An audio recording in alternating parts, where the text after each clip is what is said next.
Hi guys, today I'm going to show you how to make a ringtone. First, you need to download GarageBand and Ringtone Maker. Once downloaded, go into Ringtone Maker. After going into Ringtone Maker, click on the purple button at the bottom of the screen. Then click on GarageBand.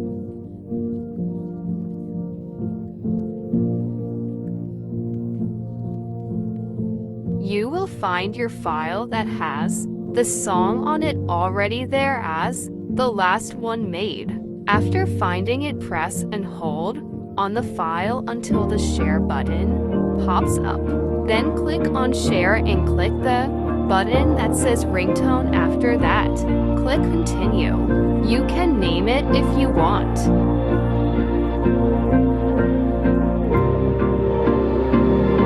Then click Export Ringtone.